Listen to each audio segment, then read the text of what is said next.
Bonjour à toutes et à tous, les Gones et les Fenotes, c'est Lucas pour la chaîne de Julien Le Gone. Vidéo très matinale parce que l'information est tombée hier soir dans la soirée. On s'est tous, on est tous restés éveillés pour avoir l'information d'Hugo Guimet sur la chaîne de l'équipe. Et aujourd'hui, qu'est-ce qu'on apprend? Qu'est-ce qu'on apprend ce matin? Gift Orban va signer à l'Olympique Lyonnais. En principe, visite médicale prévue en fin de matinée, début d'après-midi, en tout cas dans la journée du moins. Il fallait que je vous tourne une vidéo sur le sujet.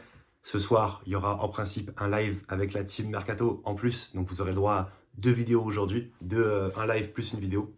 Qu'est-ce que je peux vous dire sur Gift Orban? Donc comme d'habitude, vous savez, il y a mes statistiques qui sont à droite de l'écran. Donc si vous me voyez tourner le regard, c'est que je vous donne des statistiques sur le joueur.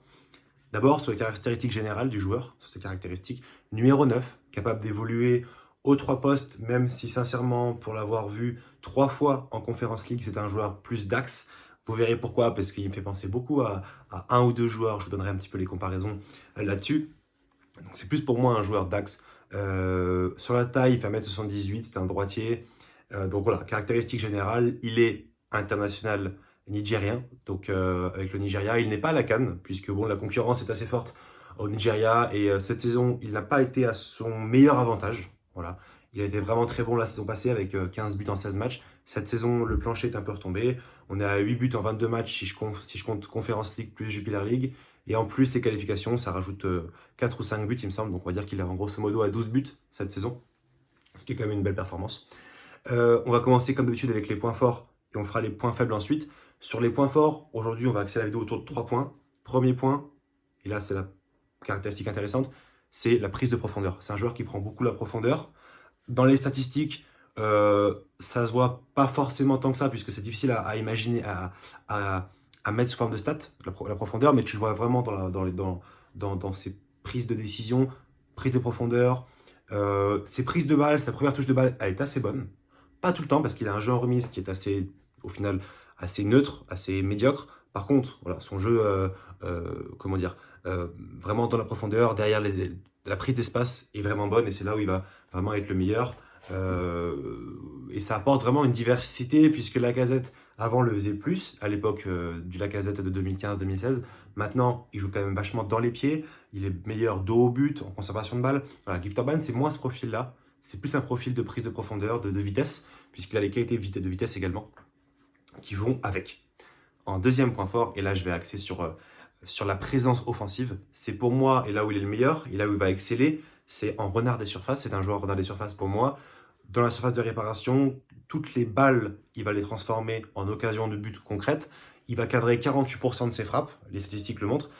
On est sur des statistiques quand même très intéressantes, c'est-à-dire qu'une frappe sur deux est cadrée. En plus, on le verra, et je vais englober avec tout ça. En plus de tout ça, son troisième point fort, en plus de cette présence offensive, puisqu'il touche 20 ballons, 19 ballons par match dans la surface de réparation, on ne se rend pas compte, mais malgré tout, 19 ballons dans la surface, c'est plus que beaucoup d'attaquants en Europe, et ça apporte vraiment un, un poids offensif à l'équipe, un poids offensif à l'attaque, qui je pense manque à l'OL actuellement, puisqu'on manque d'attaquants présents dans la surface, on a beaucoup de difficultés offensives, même s'il ne répond pas à tous les problèmes de l'équipe.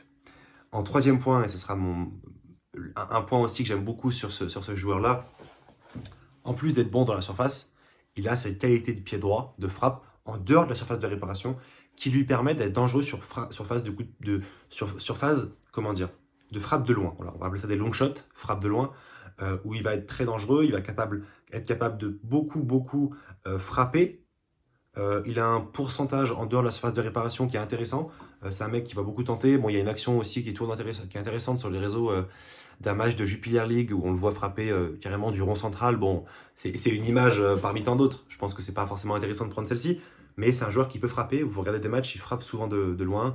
Voilà. Pour moi, il a ce profil, en fait, plus généralement, joueur Première Ligue. Et c'est pour ça qu'il a été suivi par Tottenham très ardemment, encore cet hiver, et que beaucoup de clubs de Bundesliga le voulaient. Il a un profil de prise de profondeur, il a un profil quand même assez très intéressant, on ne va pas se mentir. Enfin, en dernier point fort, je vais en rajouter un quatrième qui sera bonus cette fois-ci. Pour moi, par rapport à la finition, en effet, comme je vous ai dit, c'est un joueur qui surperforme légèrement ses XG. Il est cette saison à 7,5 XG on va dire, plus ou moins, entre 7,5 et 9. Et pourtant, bon, il inscrit 12 buts, 12 buts, sachant qu'on va simplement se focus sur le championnat, ça va être 3 buts en 17 matchs, sachant qu'il joue moins, c'est-à-dire qu'il va jouer 50% des matchs en championnat. Il n'est pas titulaire indiscutable cette saison, il y a de la concurrence. Euh, donc il surperforme quand même généralement ses XG. Donc on ne peut pas dire que c'est un mauvais finisseur, c'est un bon finisseur pour moi. Et cette saison-là, il est un petit peu en dessous de son vrai niveau, je pense. Et beaucoup de suiveurs de la Belgique le disent, attention, ça reste un bon finisseur. Il a marqué beaucoup de buts la saison passée, vraiment beaucoup, 15 buts en 16 matchs, c'est énorme, quasiment un but par match. Donc c'est un bon finisseur. C'est sa qualité aussi, c'est une qualité qu'il a en plus. Sur les faiblesses, j'irais sur son jeu de haut but, qui pour le coup n'est pas le meilleur, est vraiment assez moyen, assez neutre, même en Belgique. C'est un vrai point faible. Et son jeu aérien, qui n'est pas bon du tout. Il gagne 22% des duels aériens, ce qui est faible, on va pas se mentir, pour un numéro 9. C'est pas là où on va l'attendre. Donc si on pouvait s'attendre à un profil divers en poste de numéro 9, peut-être qu'on pouvait imaginer un 9 de pivot, un 9 de remise, un 9 grand, d'un 90, un 88. Non, c'est pas le cas. Gifterban, c'est vraiment un joueur dans les pieds et de prise de profondeur. Mais c'est ce qu'on veut, c'est ce que Baldé n'a pas réussi à apporter. Parce que Baldé n'a pas la qualité suffisante, n'a pas les mêmes caractéristiques qu'un Orban, c'est clair. D'ailleurs, joueur qui a été suivi par Lille à une époque, par Lens également en Ligue 1. Donc intéressant qu'il arrive chez le barragiste. Mais on reste l'Olympique Lyonnais, on reste un club avec une histoire, on reste un club à projet et on sait convaincre juste par notre blason.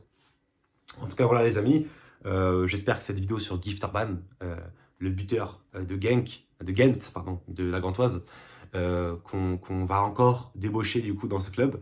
On est en train de les démunir de toute puissance offensive. Donc voilà, j'espère que cette vidéo vous aura plu. Je vais mettre une note finale à la piste Guy Vertonghen puisqu'il va signer aujourd'hui. J'irai mettre un 7 sur 10 puisque malgré tout les priorités n'ont pas encore été pour moi remplies. On voulait un ailier gauche, on veut un 6, ça se travaille encore. Il faut que dans la journée, il y a des rumeurs, il y a du concret dans la journée ou dans maximum fin de semaine pour qu'on puisse les avoir qu'on traîne. Pour moi, c'est comme d'habitude un timing important. On en parlera plus ce soir avec l'équipe Mercato. En tout cas, voilà. J'espère que cette vidéo, qui n'est pas courte, 7 minutes 30, vous aura plu. Et on se retrouve ce soir, en principe, pour le live Mercato avec Vicky et Aurel. Et je vous dis à la prochaine vidéo Mercato. Ciao!